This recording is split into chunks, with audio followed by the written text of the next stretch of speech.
Fala aí, rapaziada do nosso canal Futebol Verde React, trazendo mais um vídeo aqui no nosso canal. E nesse vídeo trazendo o pós-jogo aí da vitória da seleção brasileira sobre a Inglaterra, 1-0. E quem decidiu a partida foi o Endrick, pessoal. O Endrick do Palmeiras entrou no segundo tempo e foi o autor do gol da vitória da seleção brasileira, 1-0 sobre a Inglaterra. E poderia ter sido mais, pessoal, isso mesmo, poderia ter sido mais, porque no fim da partida o Endrick teve uma chance clara, o goleiro, ele bateu e o goleiro defendeu. Então o jogo poderia ser 2-0 com 2 gols do Endrick. Muito legal também a estreia do Dorival Júnior, pois a seleção jogou muito bem com ele como técnico. Antes de soltar o vídeo, quero convidar você que ainda não é inscrito no nosso canal, se inscreva, ativa o sininho das notificações, vamos para o vídeo e daqui a pouco nós estaremos de volta. Olá pessoal, a seleção brasileira acabou de vencer a Inglaterra lá em Wembley por 1-0 gol do Endrick. Fazia tempo que eu não via uma seleção brasileira tão organizada taticamente como eu vi hoje. O Dorival em pouco tempo fez uma seleção compacta e muito organizada. Jogava, saía jogando com técnica, com toque, sem dar chutão, marcava muito bem e usava muito bem o contra-ataque também. O Brasil chegou com o Vinícius Júnior, chegou com o Rafinha várias vezes ali para finalizar. As principais chances foram do Brasil, chute do Paquetá na trave e o Vinícius Júnior cara a cara. Só sofreu com as bolas aéreas e faltas laterais e de escanteio. Fora isso, foi tudo muito bom. Dorival, você não pode ter dúvida mais, o camisa 9 é o Endrick, não só pela estrela que ele tem de entrar e marcar o gol, porque ele se posiciona bem, é inteligente futebolisticamente falando, acompanha a jogada, o ataque tem que ser Rodrigo, Endrick e Vinícius Júnior. Dorival, parabéns pela vitória. O mais jovem a marcar pela seleção, vamos ver essa lista, né? Tem o Ronaldo, que você falou, tem o Edu lá em 66. Só jogador mais ou menos, né? Nossa senhora, olha... Não, essa não. Mas tudo bem, eu leio essa aí. Essa também é boa. Essa também é boa porque mostra o Brasil com menos posse de bola, né? Mas o jogo foi 47%. Mas você vê que nos outros itens mostra o equilíbrio do jogo. Aí posse de bola tem um equilíbrio, né, gente? É uma margem ali muito pequena. E ficou o tempo Nas inteiro... grandes chances não tem equilíbrio. Mas o tempo inteiro ficou 50-50 a posse de bola. Quando o Brasil faz 1-0, a Inglaterra aumenta um pouco a sua posse de bola. Exatamente. 14-14 ali em termos de finalizações, grandes chances, a maioria do Brasil 7-3. Aí olha só, Pelé, né, com 16 anos, 1957. Esse era a Copa Roca, né? Era a Copa Roca, que o Pelé estreou ali e fez o gol. O Edu, jogo contra a seleção peruana, tinha 16 anos, 306 dias, isso em 1966. O Ronaldo contra a Islândia, 17 anos e 228 dias em 94.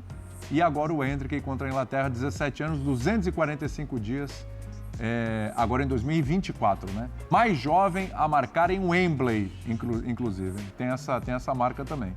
Tem essa marca. Só para fechar um pouquinho, para a gente falar dos outros também, que eu quero falar de outros destaques aqui. Você falou de Fabrício Bruno, tem Beraldo para falar, tem Paquetá para falar também, enfim. Claro que quem faz o gol e por tudo que envolve é o cara do jogo, mas outros personagens também. Mas rapidinho. O Birna já respondeu. Com Endrick ou sem Endrick para começar contra a Espanha? Para começar, sem. Sem Endrick. Mas é a mesma tática de hoje. Sim. Mas dando minutos para ele, né? Claro, tem que uma boa minutagem. Tem que entrar. Tem que entrar. Vai de cara com ele, pega essa confiança, o embalo, vai lá. Acho legal. E sai quem? Rafinha, né? Rafinha. E aí abre o Rodrigo na direita, né? Ou o Rafinha ou o Rodrigo. Como o Rodrigo está melhor do que o Rafinha, abre o Rodrigo na direita e deixa o Endrick. Então fica Vini Júnior, Rodrigo e o Endrick lá de... Vai ficar louco. O Ancelotti ia adorar isso. É isso, o ataque do Real Madrid. É o que o Ancelotti vai falar, opa, deixa eu ver meu time como é que vai ser, deixa eu dar uma olhada. O jogo é no Bernabéu, certo? Sim. O ataque do Real Madrid no Bernabéu isso, né? com O a jogo camisa no Bernabéu. amarela. Pô, tá louco. Cara, só por isso já valia, né? Até porque, só por isso até já porque o vale, madridismo gosta mais do Real Madrid do que da seleção da Espanha. Contra a Espanha. Contra a Espanha. Meu Deus. Depois da Espanha perdeu da Colômbia. Capa do do Ramos, Marca. isso é homenagem. Você que estava falando... Não, minha homenagem não. Minha homenagem é outro rapaz que fica aqui no outro programa. Ele que gosta, ele que ama do Rames, idolatra o Rames. Colocou ontem no grupo, sabia? Colocou, olha a atuação maravilhosa do Rames e tal. Foi maravilhosa, mas outro dia a gente discute. Tá no Marca aí, ó. Endrick conquista o Wembley. Tá aí, ó. Pronto, já é capa do Marca, né? Imagina, os espanhóis, os torcedores do Real Madrid, né? Madridista. Enlouquecidos. Madrilista. E os outros, hein, tal? Destaque é o Endrick. Beleza, fez o gol, sensacional. Daqui a pouco a gente fala de gente que ficou um pouquinho mais abaixo, mas vamos lá. Paquetá, Beraldo... Você consegue apontar o melhor em campo? Bruno. Lucas Paquetá, pra mim, o melhor em campo. Então, é aí que eu quero chegar. Concordo. Paquetá foi o melhor em campo. Ele e o Bellingham, pra mim, foram os melhores do jogo. E os dois técnicos os tiraram até de maneira precoce, porque eles estavam bem no jogo. Acho que foi até mais questão física ou de experimentar outros formatos. Tanto o Paquetá quanto o Bellingham controlaram o meio-campo, as ações ofensivas das suas seleções. E o Paquetá, e o Dorival conhece o Paquetá, da primeira passagem do Dorival no Flamengo, em 2018, o Paquetá ainda está no Flamengo, antes dele ir para o Milan. Além de ser, tecnicamente, um jogador que o Brasil não tem sem o Neymar para articular o jogo, né? Ele bota uma intensidade com e sem bola, às vezes até exagerado um pouco algumas faltas que ele poderia não ter feito, mas ele bota uma intensidade no jogo que, para esse tipo de enfrentamento contra um time de Premier League, né, como é a Inglaterra, faz muita diferença, né? E ele pifou muito o Vinícius Júnior, recuperou muita bola, né? Um jogador muito moderno. Então, para mim, ele foi o melhor do Brasil, o melhor do jogo. Pergunta se ele é imprescindível para a seleção. É aquele jogador que não dá para tirar do time? O Paquetá? É. Para mim é imprescindível. Até porque uma outra coisa que precisa ser desconstruída, e eu sei que eu vou ouvir isso por muito tempo ainda, o tal do 10. O jogador que pensa o jogo. Né? O centroavante de ofício, essas coisas acabaram no futebol. Lógico que se você tiver o Haaland... O volante marcador. O volante marcador. Hoje em dia o zagueiro tem que construir. Sim. O volante vira meia quando o time tem a bola. E todo mundo tem que pensar o jogo, né? Não só o 10. E você não tem tempo para pensar o jogo. Muito rápido. O pensador perde a bola. Não dá para parar, pensar, agora eu vou pensar. Então, o que você precisa hoje de jogadores que executem todas as funções no meio campo bem executadas? Você fala, o que o Paquetá não faz bem feito? Eu acho que a única coisa que ele tem um pouco abaixo, e não é ruim, é a finalização de média distância.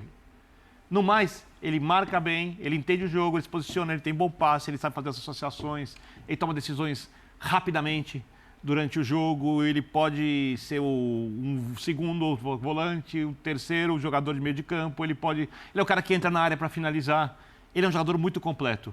E o Brasil teve hoje, por exemplo, no meio campo, ele e o Bruno Guimarães, que também conseguem fazer tudo isso. E é óbvio que para você montar um time competitivo, que tenha variação de jogadas, etc., isso é essencial. Isso é essencial. Então, dos jogadores de meio campo do Brasil, hoje, para mim, ele é o melhor de todos. Para mim e para o Guardiola. Para o Guardiola também. Eu recebi uma mensagem aqui, já para voltar a falar do Paquetá, mas já tem palmeirense mandando mensagem aqui, eu não vou citar o nome. Hoje eles estão impossíveis. Aqui, olha, o Endrick é o segundo jogador do Palmeiras a fazer gol em Wembley. Em 1987, eu lembro do Mirandinha. Brasil 1, Inglaterra 1, gol da Inglaterra, Lineker. Que foi o primeiro brasileiro a jogar na Premier League. Gol do Brasil, Mirandinha. Tá lembrando aqui. Eu não vou dar o nome do palmeirense, mas é um palmeirense muito querido de nós todos aqui. É muito querido? Muito querido. Só vou falar uma coisa. Há 5 meses xingava o Endrick. Esse aqui não. Não é mais... Não é o Chita, não. Não é o Chita, não. Dimas Copedê. Não é também. Não é também. É outro palmeirense aqui. É outro palmeirense aqui. Depois eu conto pra você. Entregou o cara errado, né? Não, porque o Dimas e o Chita Verde, todo mundo já sabe que são palmeirenses. Esse aqui ninguém sabe. Agora, o bom jogo, o ótimo jogo que o Paquetá fez, e esse status de imprescindível dentro da geração que o Brasil tem, me leva à questão de quando o Neymar estiver apto a jogar, né? Aonde que o Neymar vai jogar nesse time. Porque a posição que o Paquetá joga é o mais próximo de onde o Neymar tem gostado de jogar. Mas isso não tem que ser preocupação. Não, mas é preocupação do Neymar, não da seleção brasileira. Eu acho que ele vai brigar para jogar na função onde hoje jogou o Rodrigo. Né? O encaixe do Neymar nesse desenho, ele só se torna mais viável na posição onde está o Rodrigo, para você não mexer na posição do Lucas Paquetá hoje, que para mim hoje é... Para mim é só uma preocupação do Neymar, não da seleção brasileira, mas... Vamos entrar nisso já também, porque, gente, Neymar não joga faz tempo e tal, e de verdade, eu vi o jogo hoje da seleção, eu não senti falta do Neymar. Não, hoje não fez falta nenhuma. Eu não senti falta do Neymar, de verdade. O time dele bateu um recorde mundial... Sem ele. E eu acho que não precisa dele. Esse é um ponto. Vamos falar disso já. Eu quero te ouvir sobre o Paquetá, mas quero falar já sobre Neymar. Vamos lá. Imprescindível, não dá. E assim, ele só não estava na seleção por opção do próprio Diniz, por tudo, pelo envolvimento na questão de aposta e tal, que, né, não se comprovou. Exato. Não, é bom que se diga. Ele continuou jogando. Não se comprovou e ele continuou jogando no time. Não sei se foi só o Diniz ou se... acho que tem a CBF. Tem uma questão da CBF também, para não jogar essa bucha só para o Diniz, né? A CBF tal de não convocar, de preservar o atleta.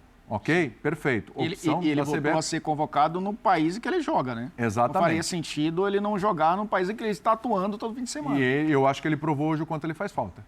Eu acho imprescindível. É uma palavra forte, né? Quando a gente olha para a seleção brasileira, manancial de jogadores, Lá atrás se falava do Neymar, do Felipe Coutinho, que eram caras imprescindíveis também, fazendo essa função. O Paquetá foi chegando, com o Tite funcionava, e a gente lembra, né, o Paquetá seria titular na estreia da Seleção Brasileira na última Copa do Mundo, e o Vinícius Júnior seria reserva.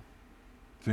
E aí o Paquetá jogaria aberto pela esquerda. O Tite gostava muito, né, do Lucas Paquetá.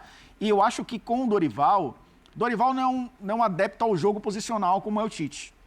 Mas tem um pouco disso. É por isso que o Zupac falou muito bem, né? Talvez a transição Tite e Dorival desse um pouco mais certo, porque tem elementos que se cruzam. E eu acho que ele gosta de um pouco do jogo posicional que o Paquetá sabe fazer. Paquetá, inclusive, o Guardiola gosta do Paquetá, porque dentro desse encaixe de jogo posicional ele funcionaria muito bem. Porque é um cara que, quando precisa de um jogo posicional, ele jogando por dentro, ele funciona muito bem, aberto pelo lado, que não foi o caso contra a Inglaterra, porque tinha o Vinícius Júnior, e o Wendel, porque o Danilo fechava pela direita, muitas vezes como terceiro zagueiro, e o Wendel jogou numa segunda linha. Era quase que um 3-4-3, muitas vezes, né? Com o Wendel jogando na segunda linha. Então o Paquetá ia triangular, não ia ocupar o espaço, ia triangular ali com o Wendel e com o Vinícius Júnior. Então um jogador que entende muito bem as fases do jogo e que nesse jogo posicional ou semi-posicional, isso não existe, mas enfim, esse jogo que misturam esses estilos, ele consegue funcionar muito bem. No lance em que o Vinícius Júnior tenta o gol, ele volta para ajudar na marcação, na fase defensiva, ele consegue uma recuperação de bola, ele escapa de uma falta e faz o lançamento para o Vinícius Júnior entrar em diagonal e chutar para tirar do goleiro, né? Acabou chutando fraco. Então é um jogador que consegue criar por dentro, consegue criar pelos lados, consegue na fase defensiva ajudar pelo lado e por dentro. Sem bola dele é muito... Pro espaço de campo que ele ocupa, o sem bola dele, né? É um lugar sempre muito perigoso de recuperar a bola. E ele está sempre recuperando a bola. E aí a gente está falando tem talento inserido nisso, porque a essência do futebol brasileiro, sim, tem talento inserido nisso, para achar um espaço, para finalizar, ele colocou uma bola na trave, ele errou a primeira, né? Ele tentou chutar, virou um passe, depois a bola volta para a área, ele chuta, a bola vai na trave. E tem o que o futebol hoje precisa. Recuperação defensiva, transição defensiva, funcionar muitas vezes sem a bola e entender que vai tocar 2 ou 3 vezes. Eu acho que é um jogador taticamente muito interessante também. Então, todos esses elementos tornam o Paquetá, nessa seleção brasileira, imprescindível. Como ele é no West Ham, quando ele voltou, o time melhorou. O time mudou, né? Ele saiu, o time caiu, ele voltou, o time melhorou. Ele podia estar no City, né?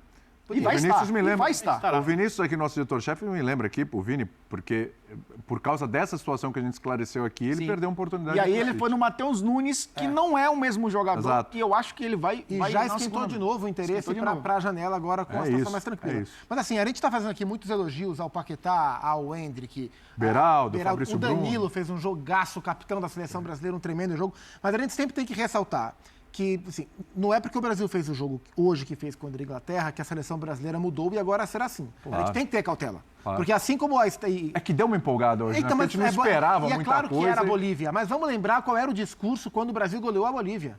Na estreia do Fernando Diniz. A seleção finalmente se reconectou com o público, o Brasil reencontrou o seu futebol. E as coisas, elas não acontecem obrigatoriamente como acontece no primeiro dia. Então é possível que terça-feira o Brasil faça um jogo muito ruim contra a Espanha. Ou faça outro jogo bom, mas o jogo de hoje, ele tem que ser desfrutado e observado. Mas a gente tem que sempre ter a cautela de não enxergar hoje como algo definitivo para o futuro. Foi um primeiro jogo do Brasil. Muito bom. Coletiva, individualmente, competitivamente, muito bom. Mas foi um primeiro jogo do Brasil. Vamos ver daqui para frente como é que as coisas vão desenrolar.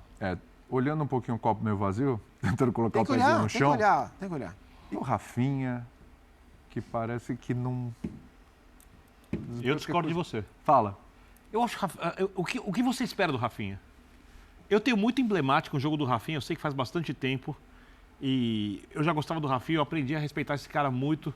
Você acha que a expectativa em cima do Rafinha é muito alta? Ele paga por isso? É muito você alta acha que é isso? Porque ele é jogador do Barcelona. É muito alto. Só que mas ele não mesmo para quem acompanha o Barcelona, não sabe que ele é um jogador do Barcelona, mas não é... Só que ele não é um jogador do Barcelona ele dominante. Não é incrível. Então, ele não é. Ele é um operário de nível elogiável. O Rafinha não é um jogador que vai desequilibrar constantemente. Ele não a gente tem opções melhores para a posição dele. Tem, o começo dele na seleção foi muito bom, né? Não, aquele jogo contra a Argentina, que ele toma a cotovelada do Otamendi. Porque ele vem de uma campanha no Leeds fantástica. Jogou muito. O Rafinha, apaixonado. O Rafinha seria um bom reserva? O O Rafinha é um cara que vai do lado direito incomodar o adversário, que sabe jogar para dentro e bater, que vai marcar muito, que serve na marcação alta, que acompanha a lateral, que cumpre todas as funções que o técnico pede e que deixa tudo em campo. Mas ele não é o Vinícius Júnior. Não, Ele mas não é o também ninguém Rodrigo. espera que ele seja o Vinícius Júnior. Vou mais além. Tecnicamente, ele não é o Savinho. Mas ele é um jogador muito útil de acordo com o time. Você também tem um adversário Ele tem que vai... problemas de finalizações, né? Quando a gente pensa de Tem um seleção pouco. brasileira... Você tem um time adversário muito forte. É. Você vai jogar com a França, por exemplo, que vai atacar ali pela esquerda agressivamente. Você coloca o Operário? Pode ser, depende do que você quer fazer do jogo. Então ele é um jogador importante, só que eu acho que a expectativa em cima dele é muito alta. Muito alta. Mas eu acho um jogador que merece respeito e admiração também. Só não é um jogador do nível histórico dos grandes atacantes do futebol brasileiro. Um nível que o Vini está chegando, que o Rodrigo pode chegar, que o Endrick pode chegar, Então, mas se a gente que o pegar Savinho pode se a chegar. gente pegar os atacantes da seleção brasileira, atacantes, não estou falando central, atacantes, todo mundo.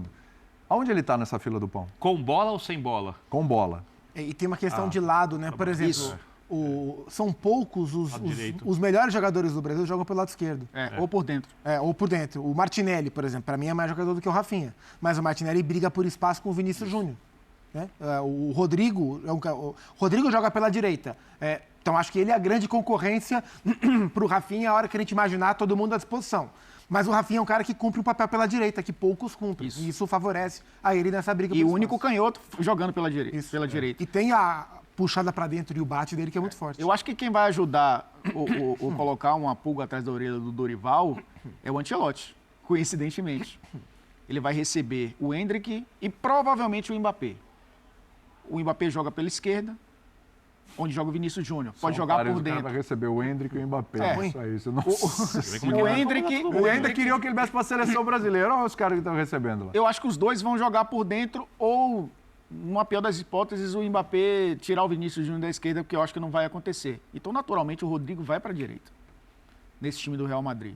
E como o Dorival ele está absorvendo o que os jogadores fazem nos clubes, certamente ele vai convocar o Rodrigo, se o Rodrigo estiver jogando na direita, no Real Madrid, na seleção brasileira ele vai jogar naquela posição. E é um lado... Se o Richarlison tivesse à disposição hoje, o Rodrigo já jogaria na direita. Certamente. Mas não é como ele tem jogado no Real Madrid. Jogada em dupla, né? depois Porque que o ele Benzema não tem saiu, né? tempo, ele não tem tempo para treinar. Você joga na direita. Eu acho, por isso que eu digo que o Danilo foi o único que se sacrificou pelo que faz no clube para jogar na seleção, porque não tem feito essa função na Juventus. Mas conhece muito bem, porque é um cara tem muito mais experiência que o Rodrigo, né? Tem muito mais anos de estrada nessa posição do que o Rodrigo. Vou te interromper. Tá aí, pessoal, foi o vídeo da ESPN Brasil, todos os créditos, direitos autorais e agradecimentos. Estarei deixando o link na descrição desse vídeo, onde os comentaristas debateram aí a vitória da seleção brasileira 1-0 em cima da Inglaterra. Gostou do vídeo? Deixa o seu like, se inscreva no canal, ativa o sininho das notificações. Forte abraço a todos e até nosso próximo vídeo aqui no nosso canal Futebol Verde React.